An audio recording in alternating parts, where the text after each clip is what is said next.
പ്രസംഗം ആരംഭിക്കാൻ ഇനി നിമിഷങ്ങൾ മാത്രം.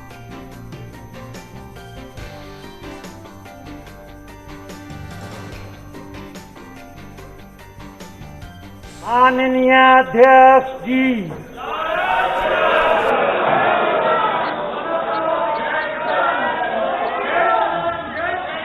आइटम नंबर 1, श्रीमती निर्मला सीतारमण जी, आप बैठ जाए. माननीय सदस्य प्लीज, माननीय सदस्य प्लीज, प्लीज माननीय सदस्य please.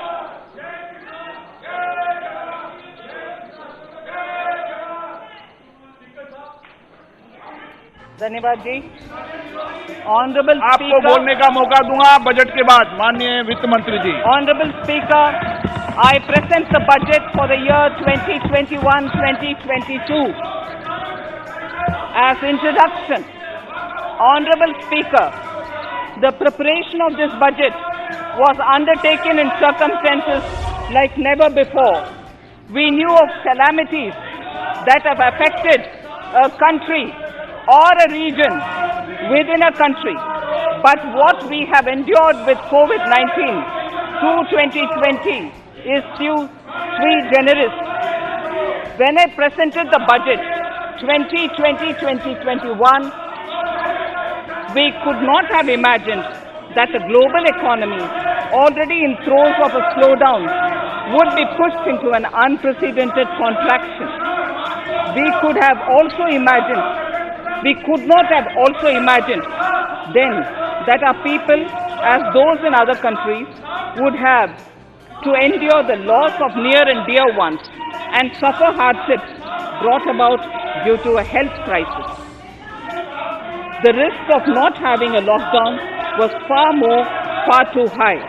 Within 48 hours of declaring a 3-week-long complete lockdown, the Prime Minister announced the Pradhan Mantri Garib Kalyan Yojana, valued at 2.76 lakh crores, that provided free food grain to 800 million people, free cooking gas for 80 million families for months, and cash directly to over 400 million farmers, women, elderly, the poor and the needy.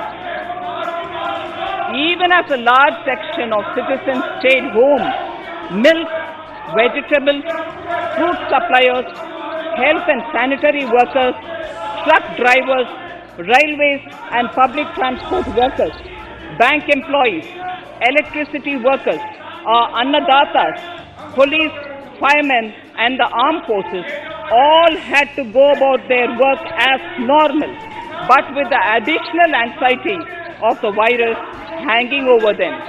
We recognize this, and I think I speak on behalf of everybody in this august house when I express my heartfelt gratitude to these men and women for how they were able to carry out their work and duty to provide for the nation's basics over those crucial months.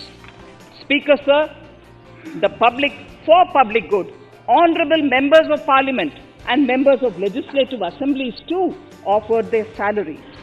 In May 2020, the government announced the Atmanirbhar Bharat package. To sustain the recovery further into the year, we also rolled out 2 more Atmanirbhar packages, 2 and 3. Total financial impact of all the Atmanirbhar Bharat packages, including measures taken by the RBI, was estimated to be about 27.1 lakh crores, which amounts to more than 13% of our GDP. As a government, we kept a watch on the situation and were proactive in our responses. The government, led by the Prime Minister, stretched its resources to deliver for most vulnerable sections of our society, the poorest of the poor, the Dalits, the tribals, the elderly, the migrant workers and our children. The Pradhan Mantri Garib Kalyan Yojana, the 3 Atmanirbhar packages and announcements made later were like 5 mini budgets in themselves. The Atmanirbhar packages accelerated our pace of structural reforms, redefinition of MSMEs, commercialization of the mining sector, agriculture and labor reforms, privatization of public sector undertakings, one nation, one ration card, production-linked incentive schemes are some of the notable reforms carried out during this period. Faceless income tax assessment, DBT, and financial inclusion are the others. Today, India has 2 vaccines available and has begun medically safeguarding not only her own citizens against COVID-19, but also those of 100 or more countries. It is added comfort to know that 2 or more vaccines are also expected soon. Honorable Prime Minister launched the vaccination drive by crediting and thanking our scientists.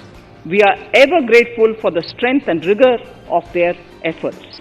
Having said that, we are all reminded time and again that our fight against COVID-19 continues into 2021. Now, just as it happened after the 2 world wars, there are signs that the political, economic, and strategic relations in the post-COVID world are changing. This moment in history is the dawn of a new era, one in which India is well poised to truly be the land of promise and hope. I borrow the words of Rabindranath Tagore. Faith is the bird that feels the light and sings when the dawn is still dark. Faith is the bird that feels the light and sings when the dawn is still dark. In this spirit, I can't help but recall the joy that we as cricket-loving nation felt after the Team India's recent spectacular success in Australia. It has reminded us of all the qualities that we as a people, particularly our youth, epitomize of having abundant promise and the unsuppressed thirst to perform and to succeed. Today, data shows that India now has one of the lowest death rate of 112 per million population and one of the lowest active cases of about 130 per million. This has laid the foundation to the revival we are seeing now in the economy. This budget will be the first of this new decade. This budget will also be a digital budget, and that has happened with all your support. So far, only 3 times has a budget followed a contraction in the economy. All such contractions earlier were as a result of situations typical to India. This time, the contraction in our economy is due to a global pandemic, just like in several other countries. Having said that, I want to confidently state that our government is fully prepared to support and facilitate the economy's reset. This budget provides every opportunity for our economy to raise and capture the pace that it needs for a sustainable growth. 2021 is the year of many important milestones for our history. I mention a few of these. It is the 75th year of independence, 60 years of Goa's accession to India, 50 years of the 1971 India-Pakistan War. It will be the year of the 8th census of independent India. It will also be India's turn at the BRICS presidency, the year for our Chandrayaan-3 mission, and the Haridwar Mahakumbh.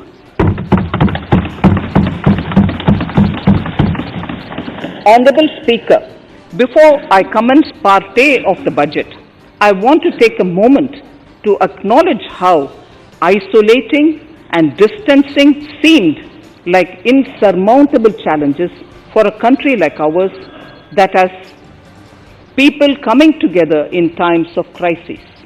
It hurts us in many ways. It hurt us in many ways. I bow my head in respect to every citizen for the endurance shown in facing what was an undeniably a tough year for all our physical and mental well-being. Part A. In Part A, I wish to lay a vision for Atmanirbhar Bharat. Atmanirbhar Bharat or Atmanirbharta is not a new idea. Ancient India was largely self-reliant and equally a business epicenter of the world. Atmanirbhar Bharat is an expression of the 130 crore Indians who have full confidence in their capabilities and skills.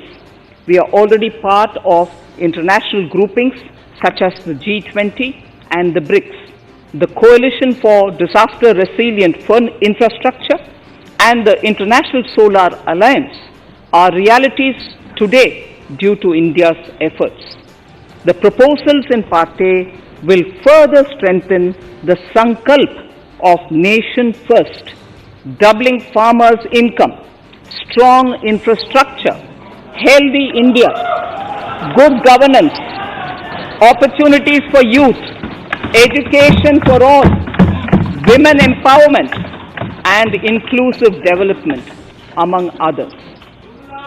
Additionally, also on the path to fast implementation are the 13 promises we had made in the budget of 2015-16, which were to materialize during the Amrit Mahotsav of 2022 on the 75th year of our independence.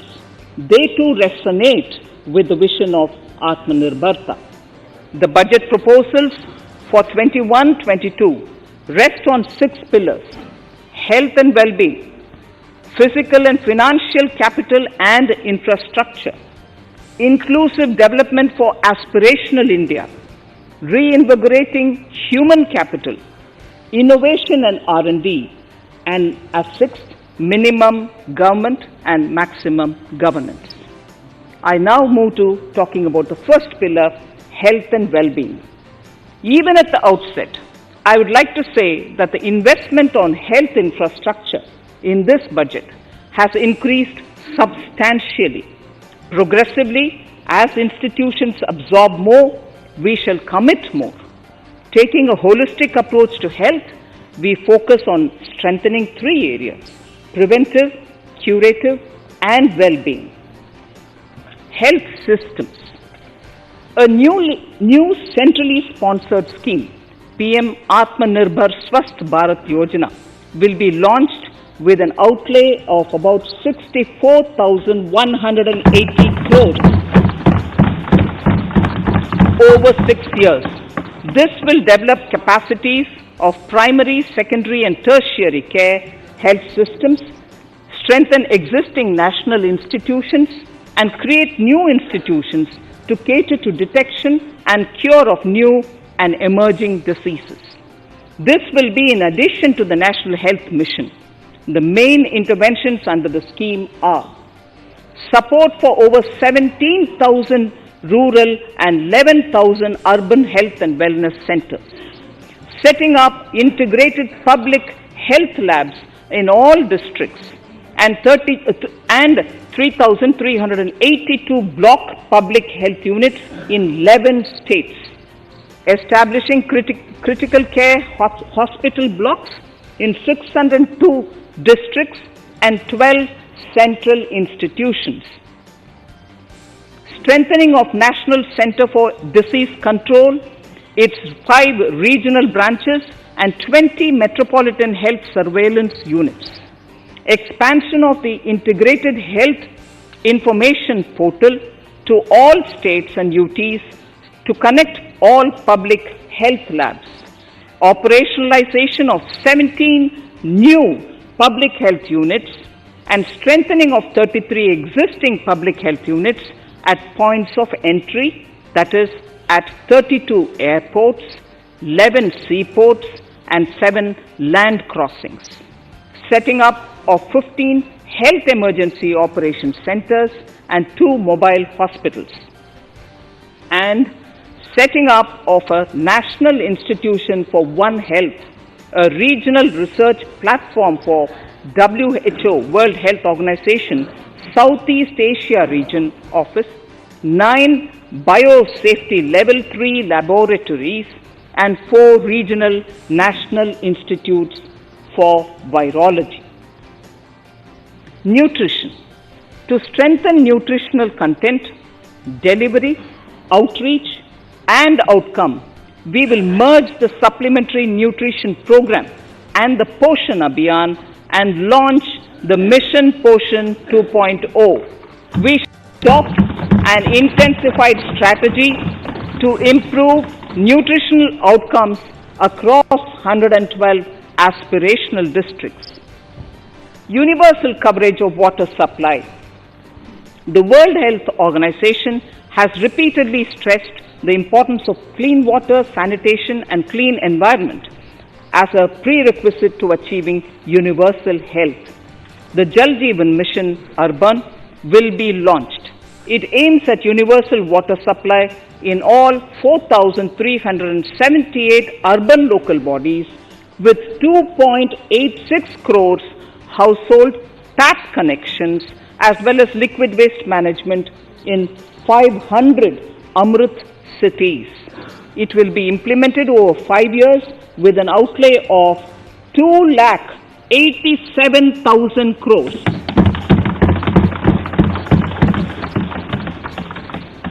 Swachh Bharat and Swasth Bharat.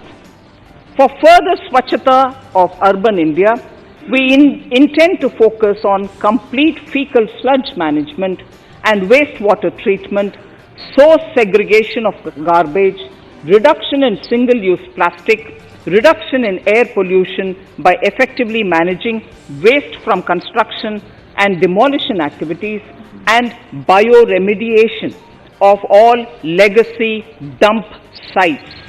The Urban Swachh Bharat Mission 2.0 will be implemented with a total financial allocation of 1,41,678 crores over a period of 5 years from 2021.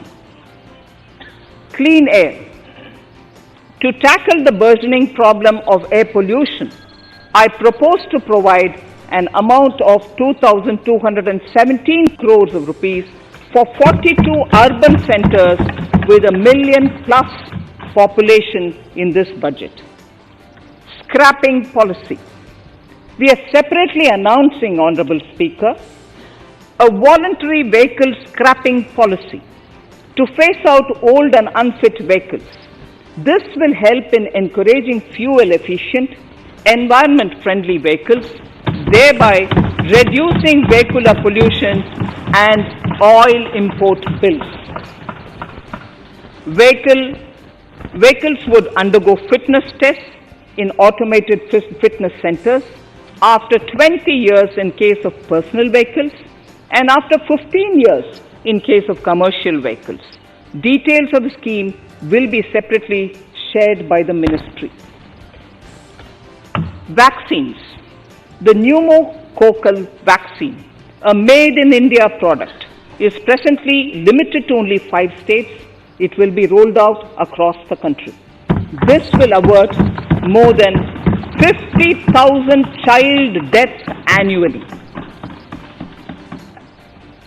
Honorable Speaker, I have provided 35,000 crores of rupees for COVID-19 vaccines in this year 21-22.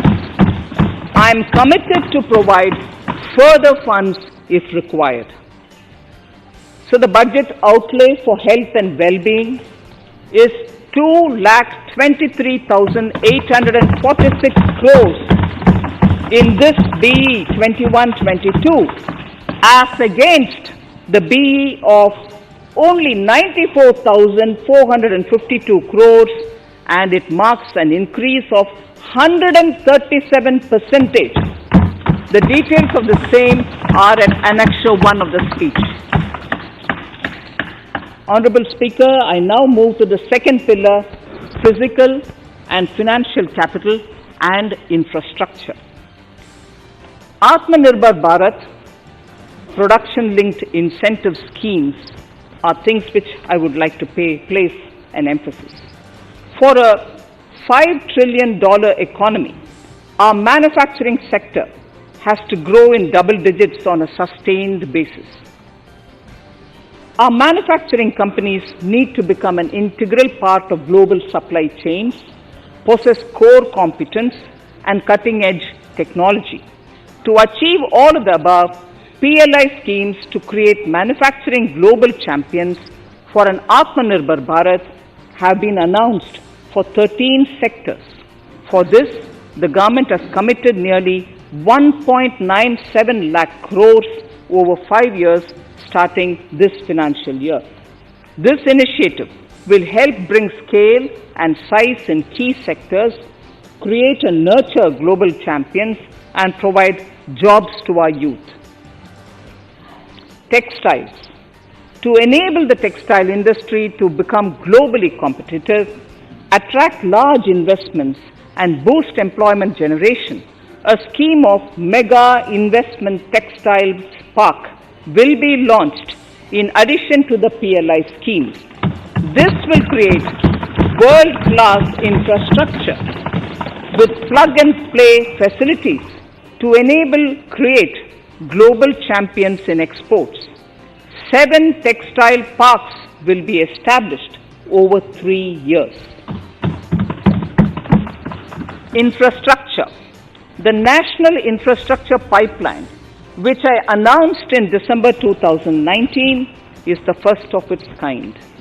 Whole of government exercise ever undertaken by Government of India. The NIP was launched with 6,835 projects. The project pipeline has now expanded to 7,400 projects. Around 217 projects worth rupees 1.10 lakh crores under some key infrastructure ministries have been completed. The NIP is a specific target which this government is committed to achieving over the coming years. It will require major increase in funding from both the government and the financial sector. In this budget, I propose to take concrete steps to do this in 3 ways. Firstly, by creating the institutional structures. Secondly, by a big thrust on monetizing assets.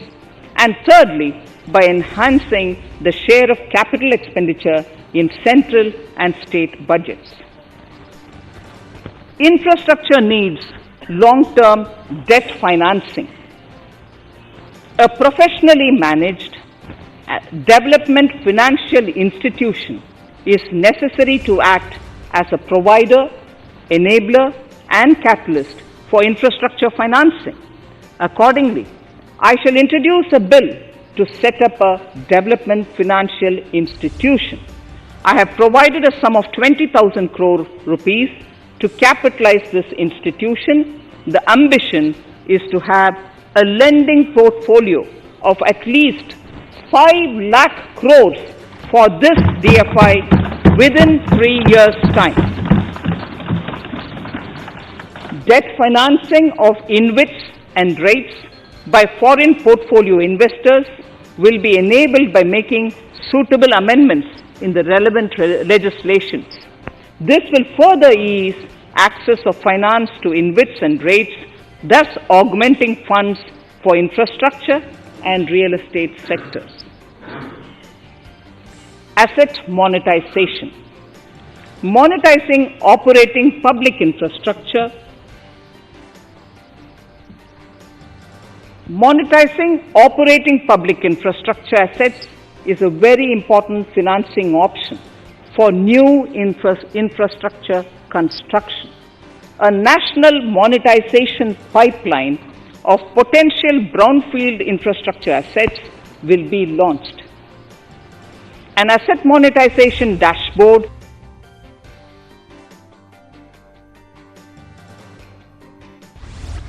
investors. Some important measures in the direction of monetization are National Highways Authority of India and the PGCIL each have sponsored one InvIT that will attract international and institutional investors. 5 operational roads with an estimated enterprise value of 5,000 crores of rupees are being transferred to the NHAI InvIT. Similarly, transmission assets of value 7,000 crores will be transferred to the PGCIL in width. Railways will monetize dedicated freight corridor assets for operations and maintenance after commissioning. The next lot of airports will be monetized for operations and management concessions. Other core infrastructure assets that will be rolled out under the asset monetization programs are NHAI operational toll roads, 2 transmission assets of PGCL, 3 oil pipelines of GAIL, Gas Authority of India Limited, IOCL and HPCL, Airports Authority of India airports in Tier 2 and 3 cities, other railway infrastructure assets, warehousing assets of CPSE such as the Central Warehousing Corporation and NAFED among others, and sports stadiums. Sharp increase in capital budget. In the BE 2020-21, we had provided for 4.12 lakh crores for capital expenditure. It was our effort that in spite of resource crunch, we should spend more on capital, and we are likely to end this year at around 4.39 lakh crores, which I have provided in the RE of 2020-2021. For 21-22, I propose a sharp increase in capital expenditure and thus have provided 5.54 lakh crores, which is 34.5% more than the BE of 2020-2021. Of this, I have kept a sum of more than 44,000 crores in the budget head of the Department of Economic Affairs to be provided for projects, programs or departments that show good progress in capital expenditure and are in need of further funds. Over and above this expenditure, we would also be providing more than 2 lakh crores to states and autonomous bodies for their capital expenditure. We will also work out specific mechanisms to nudge states to spend more of their budget on creation of infrastructure.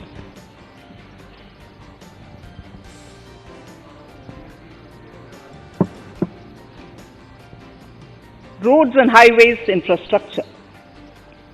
More than 13,000 kilometer length of roads at a cost of 3.3 lakh crores has already been awarded under the 5.35 lakh crores Bharatmala Pariyojana project, of which 3,800 kilometers have been constructed. By March 2022, we would be awarding another 8,500 kilometers and complete an additional 11,000 kilometers of national highway corridors. To further augment road infrastructure, more economic corridors are also being planned. Some are 3,500 kilometers of national highway works in the state of Tamil Nadu at an investment of 1.03 lakh crores. These include Madurai-Kollam corridor, Chittoor-Tachur corridor, and construction will start next year. Second, 1,100 kilometers of national highway works in the state of Kerala at an investment of 65,000 crores, including 600 kilometer section of Mumbai-Kanyakumari corridor in Kerala. Third, 675 kilometer of highway works in the state of West Bengal at a cost of 25,000 crores, including upgradation of existing road Kolkata-Siliguri.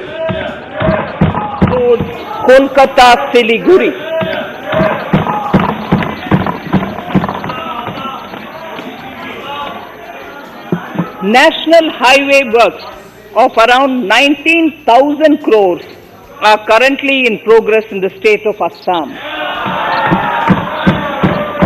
Further works of more than 34,000 crores covering more than 1,300 kilometers of national highways will be undertaken in the state in the coming 3 years.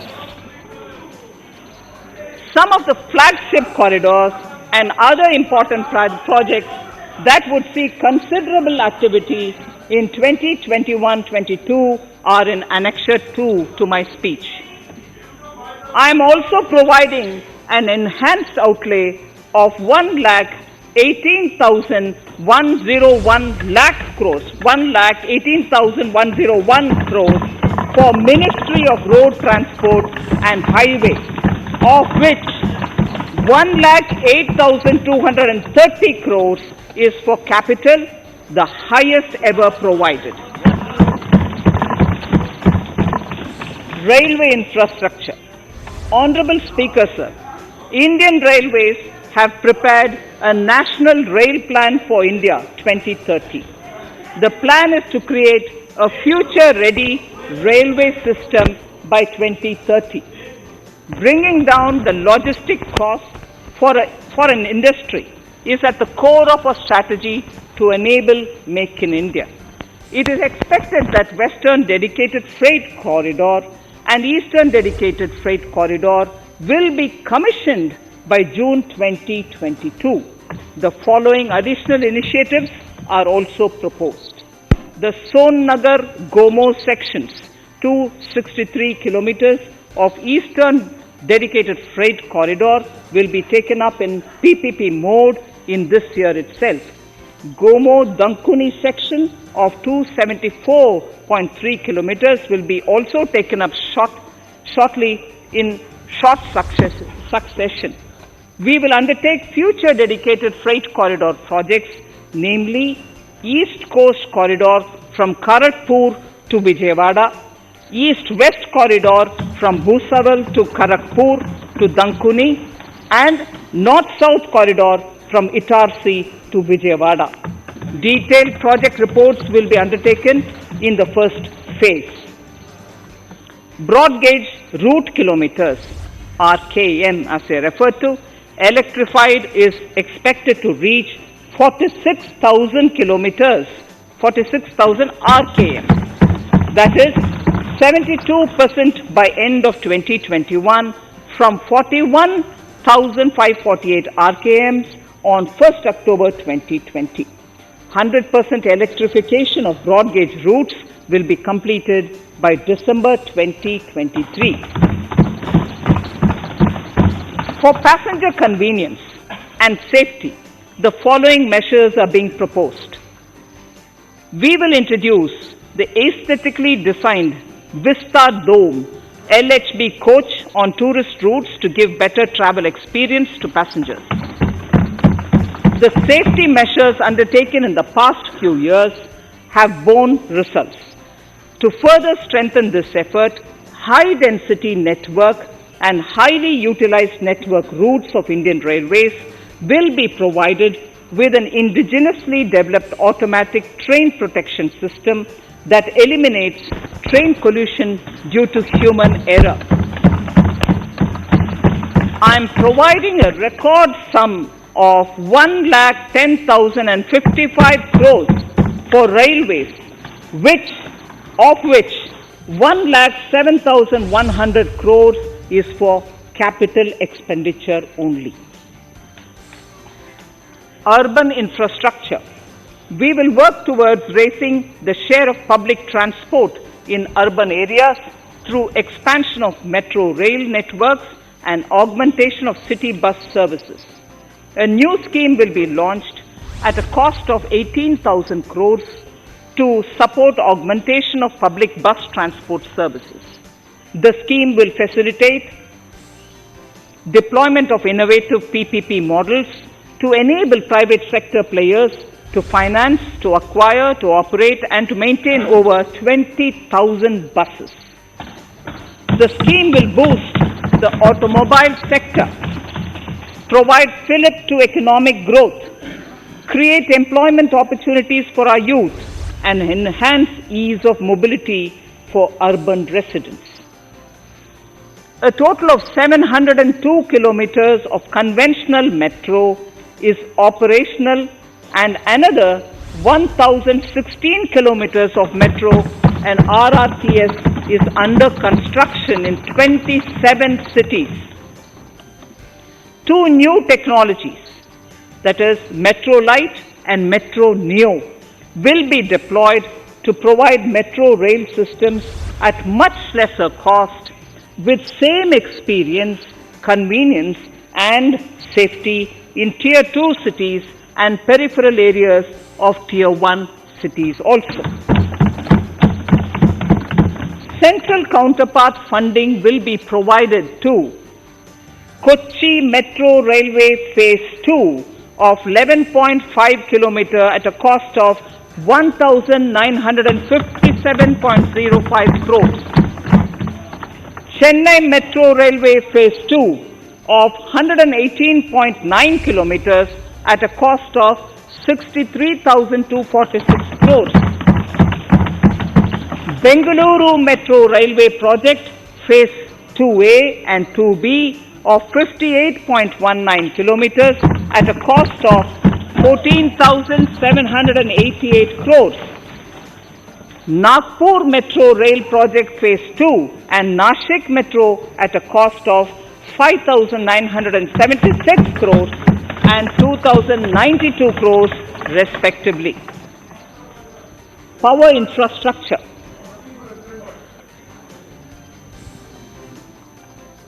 The past 6 years have seen a number of reforms and achievements in power sector. We have added 139 gigawatts of installed capacity, connected an additional 2.8 crore households, and added 1.41 lakh circuit kilometers of transmission lines. The distribution companies across the country are monopolies, either government or private. There is a need to provide choice to the consumers by promoting competition. A framework will be put in place to give consumers alternatives to choose from among more than one distribution companies. I read that sentence again. A framework will be put in place to give consumers alternatives to choose from among more than one distribution company. The viability of distribution companies is a serious concern. A revamped, reforms-based, results-linked power distribution sector scheme will be launched with an outlay of 3,05,984 crores over 5 years. The scheme will provide assistance to DISCOMs for infrastructure creation, including prepaid smart metering, feeder separation, upgradation of systems, etc., tied to financial improvements. Prime Minister, while speaking at the third Reinvestment Conference in November 2020, had announced plans to launch a comprehensive national hydrogen energy mission. It is now proposed to launch a hydrogen energy mission in 2021-22 for generating hydrogen from green power sources. Ports, shipping and waterways. Major ports will be moving from managing their operational services on their own to a model where a private partner will manage it for them. For the purpose, 7 projects worth more than 2,000 crores will be offered by the major ports on private-public partnership mode in FY 21-22.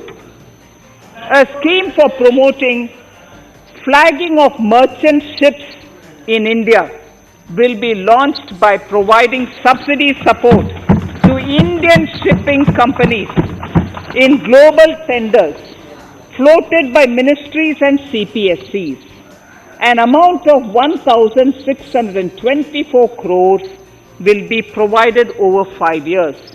This initiative will enable greater training and employment opportunities for Indian seafarers, besides enhancing Indian companies' share in global shipping. India has enacted Recycling of Ships Act in 2019 and acceded to the Hong Kong International Convention. Around 90 ship recycling yards at Alang in Gujarat have already achieved HKC compliant certificates. Efforts will be made to bring more ships to India from Europe and Japan. Recycling capacities of around 4.5 million light displacement ton LDT will be doubled by 2024. This is expected to generate an additional 1.5 lakh jobs for our youth. Petroleum and natural gas. Our government has kept fuel supplies running across the country without interruption during the COVID-19 lockdown period. Taking note of the crucial nature of the sector in people's lives, the following key initiatives are being announced. 1. Ujjwala scheme, which has benefited 8 crore households, will be extended to cover 1 crore more beneficiaries. We will add 100 more districts in next 3 years to the city gas distribution network. A gas pipeline project will be taken up in the Union Territory of Jammu and Kashmir. An independent gas transport system operator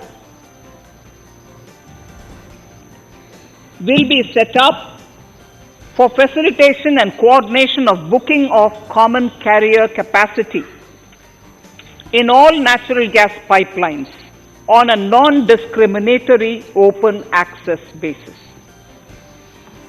Financial capital. I propose to consolidate the provisions of the SEBI Act 1992, Depositories Act 1996, Securities Contracts Regulation Act 1956, and Government Securities Act 2007 into a rationalized single Securities Markets Code. The government would support the development of a world-class fintech hub at the GIFT IFSC. To instill confidence amongst the participants in corporate bond market during times of stress and to generally enhance secondary market liquidity, it is proposed to create a permanent institutional framework. The proposed body would purchase investment-grade debt securities both in the stressed and normal times and help in the development of the bond market. In the budget 2018-19, government had announced its intent to establish a system of regulated gold exchanges in the country. For the purpose, SEBI will be notified as the regulator, and Warehousing Development and Regulatory Authority will be strengthened to set up a commodity market ecosystem arrangement, including vaulting, assaying, logistics, etc., in addition to warehousing. Towards investor protection, I propose to introduce an investor charter as a right of all financial investors across all financial products.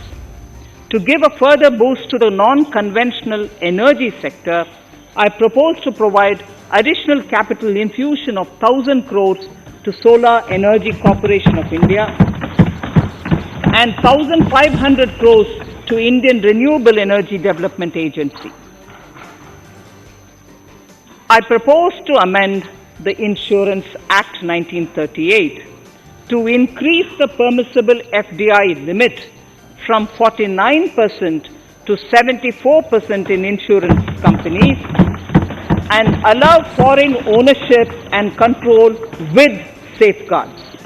Under the new structure, the majority of directors on the board and key management persons would be resident Indians, with at least 50% of directors being independent directors and specified percentage of profits being retained as general reserve. Stressed asset resolution by setting up a new structure. The high level of provisioning by public sector banks of their stressed assets calls for a measure to clean up the bank books.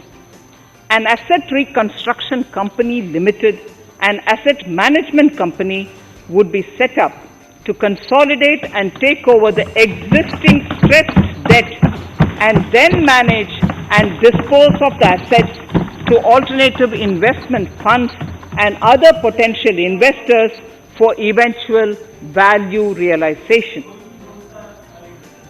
Recapitalization of PSB. To further consolidate the financial capital capacity of PSBs, further recapitalization of 20,000 crores is proposed in 21-22. Deposit insurance. Last year, government had approved an increase in the deposit insurance cover from 1 lakh rupees to 5 lakhs for bank customers.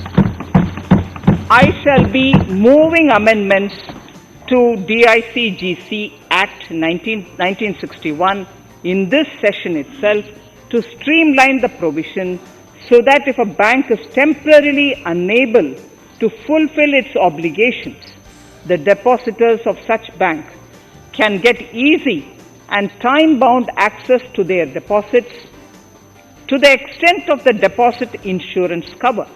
This would help depositors of banks that are currently under stress.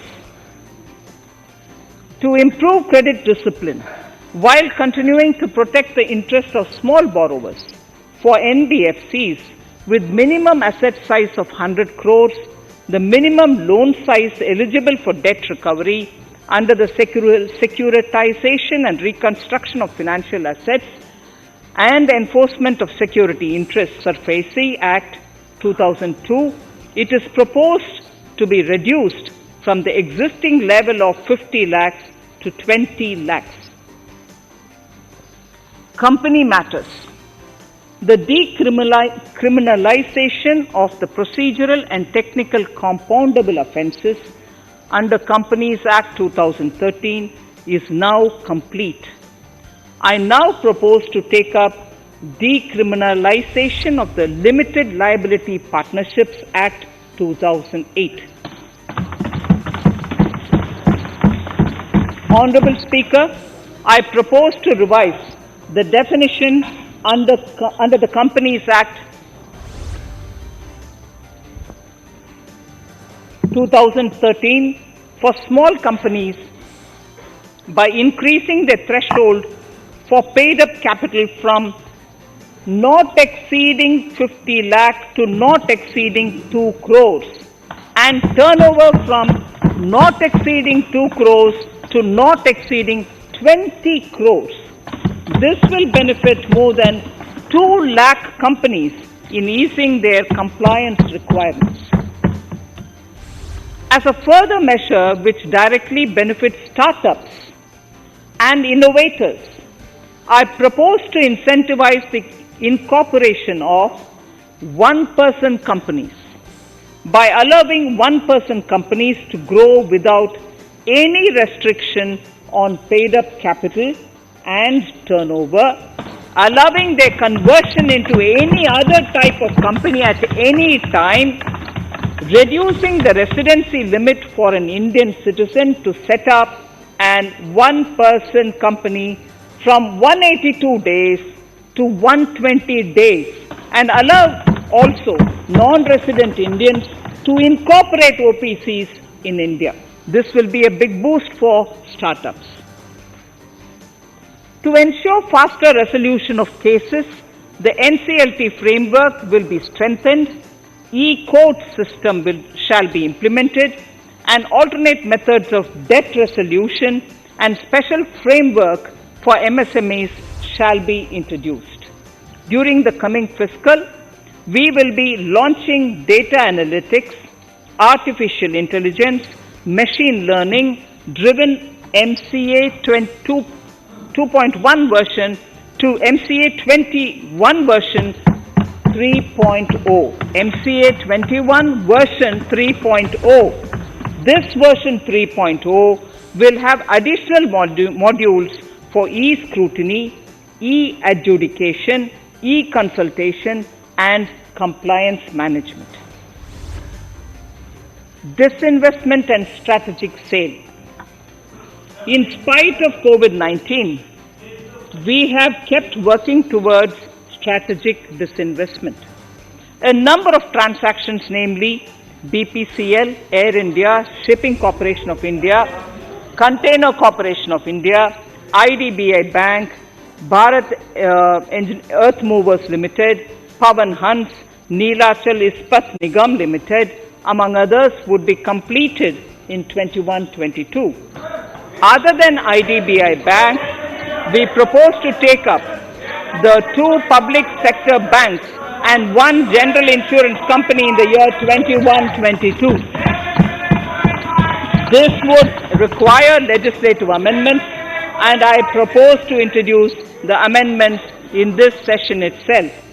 In 21-22, we would also bring the IPO of LIC, for which I am bringing the requisite amendments in this session itself.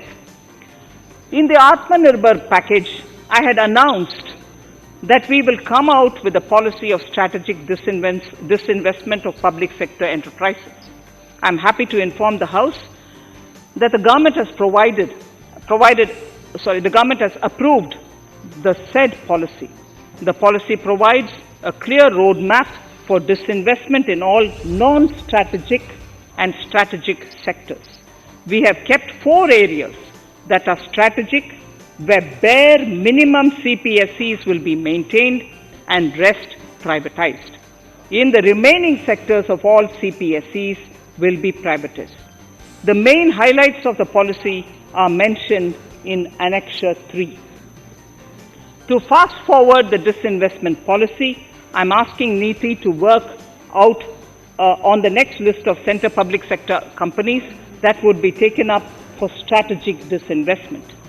To similarly incentivize states to take to disinvestment of their public sector companies, we will work out an incentive package of central funds to states. Idle assets will not contribute to Atmanirbhar Bharat. The non-core assets largely consist of surplus land with government ministries and departments and public sector enterprises. Monetizing of land can either be by way of direct sale or concession or by similar means.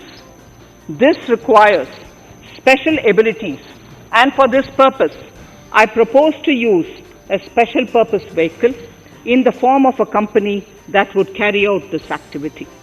In order to ensure timely completion of closure of sick or loss-making CPSEs, we will introduce a revised mechanism that will ensure timely closure of such units. I have estimated 1,75,000 crores as receipts from disinvestment in BE 21-22.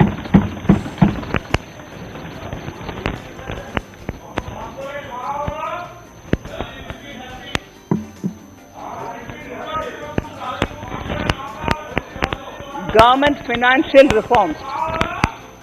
Under the Treasury Single Account, the TSA system, autonomous bodies directly draw funds from the government's account at the time of actual expenditure, saving interest costs. We will extend the TSA system for universal application from 21-22. On the recommendation of the 15th Finance Commission, we have undertaken a detailed exercise to rationalize and bring down the number of centrally sponsored schemes. This will enable consolidation of outlays for better impact. The government is committed to the development of multi-state cooperatives and will provide all support to them. To further streamline the ease of doing business for cooperatives, I propose to set up a separate administrative structure for them. So the third pillar of Atmanirbhar Bharat, inclusive development for aspirational India. Honorable Speaker, sir, under this pillar, I will cover agriculture and allied sectors, farmers' welfare and rural India, migrant workers and labour, and financial inclusion. Agriculture. Our government is committed to the welfare of farmers. The MSP regime has undergone a sea change to assure price that is at least 1.5 times the cost of production across all commodities.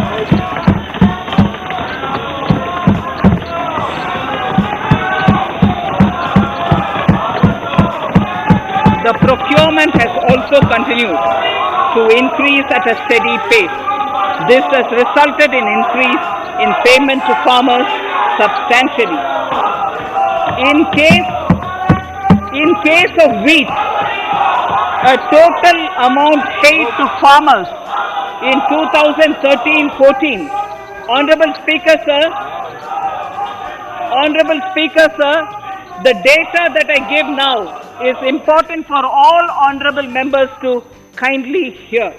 In case of wheat, the total amount paid to farmers in 2013-14 was 33,874 crores. In 2019-20, it was 62,802 crores. And even better, Honorable Speaker, in 2020-2021, this amount paid to farmers was 75,060 crores.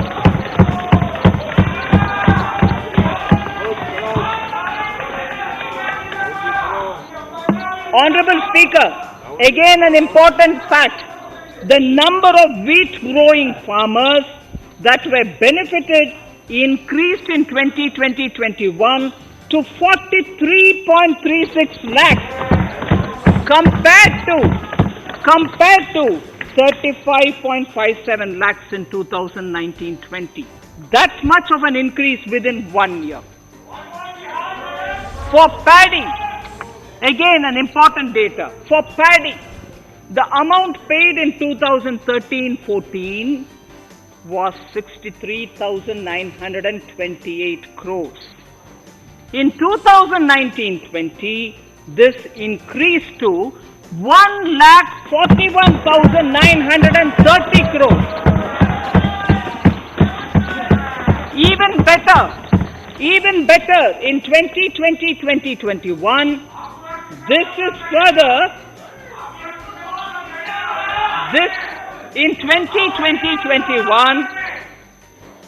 in 2020-21, this is further estimated, and I'm saying this is further estimated because the procurement is ongoing, and therefore I can't give you the final figure. This is further estimated to increase to 1,72,752 crores. The number of farmers benefited increased from 1.24 crores in 2019-20 to 1.54 crores in 2020-21. In the same way, Honorable Speaker, sir, in the case of pulses, the amount paid in 2013-14 was 236 crores. In 2019-20, this was increased to 8,285 crores. Now in 2021, it is at 10,530 crores. More than 40 times increase from 2013-14. The receipts to cotton farmers have seen a stupendous increase from 90 crores in 2013-14 to 25,974 crores I'm giving you data as of 27th January 2021. This is bound to increase. From 90 crores for cotton farmers in 2013-14 to 25,974 crores in 2021. All the details in complete narration is available in Annexure 4 to my speech. Early this year, Honorable Prime Minister had launched the Swamit scheme. Under this, a record of rights is being given to property owners in villages. Up till now, about 1.80 lakh property owners in 1,241 villages have been provided cards. I propose during 21-22 to extend this to cover all states and union territories.